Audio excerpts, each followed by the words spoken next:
ఒక్కసారి కొమ్మూరి గోల్డ్ కి కాల్ చేయండి. తాకట్లో ఉన్న మీ బంగారాన్ని విడిపించి మార్కెట్ ప్రైస్ కి వాళ్ళు కొనుక్కుని మిగతా డబ్బులు మీకు ఇచ్చేస్తారు. హాయ్, వెల్కమ్ టు మనం టీవీ. మనం ఉన్నది మన కోసం. నేను మీ జర్నలిస్ట్ మనోజ్. సో హిమాలయాల్లో నందాదేవి పర్వతం కింద ఒక అణుధార్మిక పరికరం ఉంది. సో అది బ్లాస్ట్ అయితే దాదాపుగా నేపాల్ ఇవన్నీ మొత్తం స్మాష్ అయిపోతాయి అనేది మనం కొద్ది రోజులుగా సోషల్ మీడియాలో కొన్ని ఆర్టికల్స్ అవి చూస్తున్నాం. ఇలాంటి నేపథ్యంలోనే మౌంట్ కైలాష్ పర్వతం ఇప్పుడు మళ్ళీ ట్రెండింగ్ అవుతుంది. ఎప్పుడు ఏ వార్త కైలాష్ పర్వతం గురించి వచ్చినా సరే అది నిజంగా అసలు ట్రెండింగే లెక్క, నెక్స్ట్ లెవెల్లో ఉంటుంది అసలు ఆ స్టఫ్. సరిగ్గా ఆ కైలాస పర్వతాన్ని ఎవరు ఎక్కలేరనే వార్తల నేపథ్యంలో ఇప్పుడు ఆ పర్వతాన్ని ఎక్కి దాదాపుగా 3 సంవత్సరాల 3 నెలల 3 రోజుల పాటు అక్కడే తపస్సు చేశాడు ఒక వ్యక్తి. ఇది నిజంగా నిజం. దాదాపుగా ఒక 20 ఏళ్ల నుంచి కైలాష్ పర్వతాన్ని ఎవరు ఎక్కలేరు, అసలు దాన్ని ఎక్కడం సాధ్యం కాదు, అక్కడ ఉండే వాతావరణం అండ్ ఇంకా మన వెంట్రుకలు పెరగడం కావచ్చు, ఊపిరి ఆడకపోవడం కావచ్చు, ఇలాంటి ప్రత్యేక పరిస్థితుల వల్ల సో అక్కడ ఎట్టి పరిస్థితుల్లో దాన్ని అధిరోహించలేరు అనేది చాలామంది యొక్క నమ్మకం. అంతేకాకుండా అక్కడ కొన్ని ప్రత్యేక పరిస్థితులు ఉంటాయి. లైక్ మన రామాయణ మహాభారతాల్లో కూడా కైలాస పర్వతం అంటే ఒక పర్వతం కాదు, శివుని నివాసం. సో దాని మీదకి ఎక్కకూడదు, సో కొంచెం ఇబ్బందికర పరిస్థితులు వస్తాయి అనేది మనకి ఇప్పుడు దాకా ఉన్న ఇన్ఫర్మేషన్. కానీ మిలరేపా అనే ఒక బౌద్ధ సన్యాసి ఇప్పుడు కాదు, కొన్ని వందల ఏళ్ల క్రితమే దాదాపుగా 3 ఏళ్ల పాటు 3 ఏళ్ల 3 నెలల 3 రోజుల పాటు అక్కడే ఉండి తపస్సు చేశారట. మరి ఆయన ఎందుకు చెప్పుకోలేకపోయాడు చాలామందికి? ఎందుకంటే ఇప్పటిదాకా కైలాస పర్వతాన్ని ఎక్కలేదు అన్న వాళ్ళని చూసాం తప్ప ఎక్కాము అన్న వాళ్ళని చూడలేదు. అలాంటి వ్యక్తి ఆ పర్వతాన్ని గురించి ఆయన ఎక్స్పీరియన్స్ ఎందుకు షేర్ చేసుకోలేకపోయాడు? కొన్ని ఆసక్తికర విషయాలు మనం తెలుసుకునే ప్రయత్నం చేద్దాం.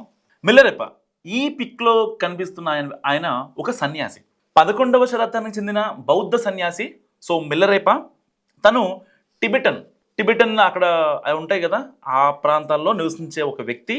సో ఆ ప్రాంత కథనాల ప్రకారం మిలరేపా బోన్ మత గురువైన నారో బోచుంగ్ను ఈ ట్రెక్కింగ్ పోటీల్లో ఓడించి శిఖరాన్ని చేరుకున్నాడు. అయితే దీన్ని చాలామంది ఫిజికల్గా అధిరోహణ కాకుండా ఆధ్యాత్మిక లేదా యోగా శక్తితో కూడిన విజయంగా భావిస్తారు. ఎందుకు ఆ మాట యోగా శక్తితో అన్నానంటే, దీన్ని ఎక్కాలని అందరికీ ఉంటుంది, కానీ కొన్ని ప్రత్యేక పరిస్థితుల్లో వాళ్ళు ట్రెక్కింగ్ చేయలేరు అక్కడ. సో 3 సంవత్సరాలు, 1 కాదు 2 కాదు 3 కాదు, 3 సంవత్సరాల 3 నెలల 3 రోజుల పాటు అక్కడే తపస్సు చేశాడట. కానీ ఆ పర్వతం మీద తనేం చూశాడో, ఏం అనుభవించాడో ఎవ్వరికీ చెప్పలేదు, నోరు కూడా విప్పలేదు. స్వతహాగా ఈయన ఒక సన్యాసి అండ్ ప్రవచనాలు, ధర్మబోధలు చేసే వ్యక్తి కాబట్టి అందరికీ చెప్పుకునే అవకాశం మస్ట్గా ఉంటుంది. సో కైలాసం కేవలం పర్వతం మాత్రమే కాదు, అది ఒక ధర్మచక్రం, శక్తి కేంద్రం, పవర్ స్టేషన్. ఇటువంటి పవిత్ర స్థలపు అంతర్గత రహస్యాలు లేదా ఆధ్యాత్మిక శక్తిని గురించి బహిరంగంగా మాట్లాడితే అది దాని పవిత్రతను తగ్గిస్తుందని లేదా శక్తిని దుర్వినియోగం చేసే ప్రమాదం ఉందని మిలరేపా భావించి ఉండవచ్చని కూడా అంటున్నారు. సో శిఖరం బాపతు అత్యున్నతమైన ఆధ్యాత్మిక అనుభూతిని మాటల్లో వివరించడం అసాధ్యమనే భావనతో కూడా ఆయన ఎక్స్పీరియన్స్ని కూడా షేర్ చేసుకుని ఉండకపోవచ్చు. అయితే కొన్ని కథనాల ప్రకారం మిలరేపా శిఖరంపై భవిష్యత్తుకు సంబంధించిన దర్శనం లేదా రహస్యమైన బోధనలు పొందాడని చెప్తారు. సో ఆ దర్శనంలోని విషయాలు సాధారణ మానవులకు అపాయకరంగా పరిగణించవచ్చు, లేదా వారు ఆ రహస్య జ్ఞానాన్ని దుర్వినియోగం చేసే అవకాశం ఉంది. సో వీడియోల ద్వారా లేకపోతే అక్కడ ఉన్న శక్తిని అందరికీ చెప్పి దాని యొక్క ఆ డివోషనల్ పవర్ని సో దాన్ని లో చేసే క్రమం జరుగుతుందేమో ఇన్ ఫ్యూచర్ అని ఆ మిలరేపా అనే బౌద్ధ సన్యాసి ఎవరికి కూడా చెప్పలేకపోయాడు. అందుకే మానవాళిని రక్షించడానికి ఆయన ఈ వివరాలు కూడా దాచిపెట్టి ఉండొచ్చేమని ఒక నమ్మకం. అండ్ మిలరేపా అనే బౌద్ధ సన్యాసి జీవిత లక్ష్యం కేవలం పర్వతాన్ని ఎక్కడం మాత్రమే కాదు, బోధిని పొందడం, అంటే జ్ఞానోదయం అవ్వడం అనమాట. సో కైలాస యాత్ర ఆ జ్ఞానోదయంలో ఒక భాగం మాత్రమే. అది తన వ్యక్తిగత విజయం ఇతరులతో పంచుకోవడానికి కాదు. సో అసలు కొన్ని అంటే లైక్ ఇప్పుడు ఈ యొక్క కైలాస పర్వతం దానికి సంబంధించిన రహస్యాలు కావచ్చు, నిజంగా శివయ్య నివాసం ఇదేనా అని కూడా కావచ్చు, చాలామందికి డౌట్స్ వస్తూ ఉంటాయి బేసిక్గా. సో హిందూ పురాణాల ప్రకారం అక్కడ కాలం ఆగుతుంది. సో హిందూ పురాణాల ప్రకారం అక్కడ కాలం ఆగుతుంది, అంతేకాదు అడుగు పెట్టగానే గాలి వేగం కూడా మారుతుంది. మీరు ఒంటరిగా ఉన్నప్పటికీ మిమ్మల్ని ఫైండ్ అవుట్ చేయలేని చోటు అది. ఆ పర్వత నిశ్శబ్దంలో ఏదో ఒక మర్మమైన శబ్దం ప్రతిధ్వనిస్తుంది. అదే కైలాస పర్వతం. ఇది కేవలం ఒక పర్వతం మాత్రమే కాదు, నిజంగా ఒక సజీవ రహస్యం. దీని ఎత్తుతోనే కాదు, దీని ఉనికితోనూ అందరినీ మంత్రముగ్ధులను చేస్తుంది. ఇక్కడ ప్రతి రాయి, ప్రతి మంచు పొర, ప్రతి శూన్యం ఏదో ఉందని చెబుతుంది. అయితే ఇవన్నీ మనం వింటున్నామా? ఇది కేవలం ఒక దేవాలయం కాదు, నిజంగా ఇది ఒక ద్వారం. అయితే మరి ఆ ద్వారం ఎటువైపు ఉంది? ఇక్కడ శివుడు నిజంగానే కొలువు ఉన్నాడా? ఇది శివయ్య రెండో నివాసమా? ఇక్కడ నుంచి అనేక నదులు ఎందుకు ఉద్భవించాయి? అసలు ఈ పర్వతం ఎక్కడ కొలువై ఉందనే ఆసక్తికర విషయం చాలా మందికి తెలుసుకోవాలని ఉంటుంది. కానీ మిలరేపా అనే ఒక బౌద్ధ సన్యాసి ఇప్పుడు కాదు, కొన్ని వందల ఏళ్ల క్రితమే 3 సంవత్సరాల పాటు అక్కడే ఉండి ఆ యొక్క తపస్సును చేసినటువంటి వ్యక్తి. సో ఆయన కొన్ని రీజన్స్ వల్ల అక్కడున్న ఆ డివోషనల్ పవర్ని అందరికీ చెప్పేస్తే దానికి ఉన్న వాల్యూ పోతుంది.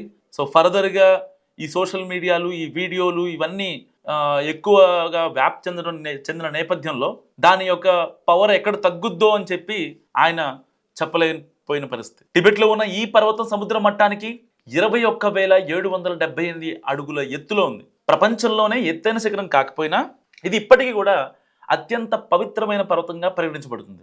ఈ పర్వతం హిందూ మతం, బౌద్ధ మతం, జైన్ మతం, బోన్ సాంప్రదాయం అనే 4 మతాలకు విశ్వాస కేంద్రంగా ఉంది. ఇది యాదృచ్ఛికం అయితే కాదు, కానీ ఈ స్థలంలో ఏదో ఒక అసాధారణమైన శక్తి ఉందని మాత్రం మనకు అనిపిస్తూ ఉంటుంది. ఎందుకంటే ఎప్పుడు మౌంట్ కైలాస్ గురించి మనం విన్నా, మేము ఎక్కలేకపోయాము, ఎలా ఎక్కాలి, అక్కడ వాతావరణ పరిస్థితులు ఎందుకు మారిపోతాయి, ఎక్కడానికి వెళ్ళి చాలామంది వెనక్కి రాలేదు, ఇలాంటి వార్తలే వింటాం. సో ఇక్కడ పర్టికులర్గా 4 ప్రధాన నదులు లైక్ బ్రహ్మపుత్ర కావచ్చు, సింధు కావచ్చు, సట్లెజ్ కావచ్చు అండ్ కర్నాలి, ఈ 4 పవిత్ర నదులు ఉద్భవించాయి ఇక్కడ నుంచే. ఇది కేవలం భౌగోళిక శాస్త్రం కాదు, ఇది ఒక విశ్వ ప్రణాళిక.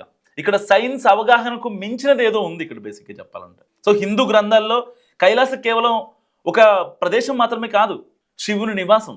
కైలాస లోకని హిందూ గ్రంథాల్లో, రామాయణ మహాభారతాల్లో పేర్కొనబడింది. ఇది శివశక్తి ప్రత్యక్షంగా ఉన్న ప్రదేశమని శివపురాణంలో కూడా చెప్పారు. సో అంత ఇదన్నమాట. బేసిక్గా కైలాసం అంటే శరీరం మాత్రమే కాదు, ఆత్మ కూడా ప్రవేశించగల ప్రదేశం. సో కైలాసం అంటే మరో ప్రపంచం, సరిహద్దులు మసకబారే ప్రదేశం అని అగస్త్య మహర్షి కూడా పేర్కొన్నారు. మహర్షి వేదవ్యాసుడు, వాల్మీకి, భృగు వంటి యోగులు ఈ పర్వతం దగ్గర సంవత్సరాల తరబడి ధ్యానంలో మునిగిపోయారు. కానీ కైలాస శిఖరాన్ని చేరుకోవడం సాధ్యం కాదని వాళ్ళు కూడా చెప్పారు. ఎందుకంటే అది భౌతిక ఎత్తు కాదు, అది ఒక స్పృహ యొక్క ఎత్తు. ఇప్పటి వరకు ఎవరు కైలాస పర్వత శిఖరాన్ని అధిరోహించలేకపోయారు. చాలా ప్రయత్నాలు జరిగాయి, కానీ ప్రతిసారి ఏదో ఒకటి జరిగి ఆ యొక్క ట్రెక్కింగ్ చేసేవాళ్ళు వెనక్కి తగ్గేలా చేసింది ఈ మౌంట్ కైలాస్ పర్వతం. కొన్నింటిని వాతావరణం, కొన్నింటిని మానసిక గందరగోళం, మరికొన్నింటిని అదృశ్య భయం ఆపించేశాయి. రష్యన్ పర్వతారోహకులు అప్పట్లో ఒకసారి దాదాపు శిఖరాన్ని చేరుకున్నారు, కానీ తిరిగి వచ్చిన తర్వాత వాళ్ళు కొన్ని మాటలు చెప్పారు. మేము అక్కడికి చేరుకుంటున్న వెంటనే ఏదో ఒక శక్తి మమ్మల్ని ఆపింది, లోపలికి లాగుతున్నట్టు అనిపించింది, మాకు కదలడానికి నెక్స్ట్ స్టెప్, నెక్స్ట్ మూవ్కి మాకు చాలా ఇబ్బంది అయిందని చెప్పారంట. సో ఇప్పటికీ అక్కడ ఉన్న టిబెటన్ ప్రజలు చెప్తూ ఉంటారు, ఈ ఎక్కలేరు అని. సో కైలాస పర్వతాన్ని అధిరోహించిన వారు భూమికి తిరిగి రారు. ఇప్పుడు ఈ పర్వతంలో ఏదైనా రహస్య ద్వారం ఉందా అనే ప్రశ్న కూడా తలెత్తుంది. ఇది కేవలం ప్రతీకాత్మక లేక నిజంగా భౌతిక ప్రవేశం ఉందా? చాలామంది ప్రయాణికులు పర్వతం చుట్టూ ప్రదక్షిణ చేసినప్పుడు కొన్ని ప్రదేశాల్లో ఒక సొరంగం ఉన్నట్లుగా కూడా అనిపించిందని చెప్తూ ఉంటారు. ఏదో ఒక మార్గం లోపలికి నడిపిస్తున్నట్లుగా కొంతమంది చెప్తూ ఉంటారు.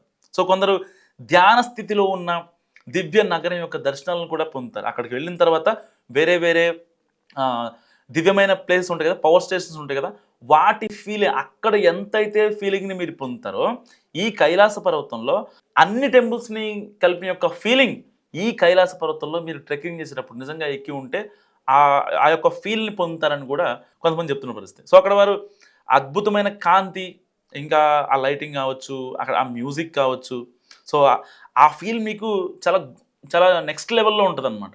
సో ఇది ఊహన లేక కల్పితమా అని ప్రపంచంలో చాలామంది సైంటిస్టులు మాట్లాడుకున్నారు ఒకప్పుడు. కొన్ని దశాబ్దాల క్రితం కూడా ఎప్పుడు మౌంట్ కైలాష్ గురించి మాట్లాడుకున్నా నిజంగా ఎక్కగలరా, అక్కడికి వెళ్తే వెదర్ చేంజ్ అయిపోద్ది, మన నెయిల్స్, మన హెయిర్ చాలా ఫాస్ట్గా గ్రో అవుతుంది, చచ్చిపోతున్నాం అనే ఫీలింగ్ వచ్చేస్తుంది, బ్రీత్ అందదు, ఇలాంటి ఎన్నో మనం వింటూ ఉంటాం బేసిక్. సో అవన్నిటినీ పక్కన పెట్టి ఒక మిలరేప అనే ఒక బౌద్ధ సన్యాసి ఆయన అధిరోహించాడు. నిజంగా ఈ మిలరేప అనే బౌద్ధ సన్యాసి మౌంట్ కైలాష్ ఎక్కడంపై మీరేమనుకుంటున్నారో, అక్కడ 3 ఏళ్ల పాటు తపస్సు చేయడం, ఘోర తపస్సు చేయడంపై మీ కామెంట్ ఏంటో మస్ట్గా కామెంట్ చేయండి. చూస్తూనే ఉండండి మనం టీవీ.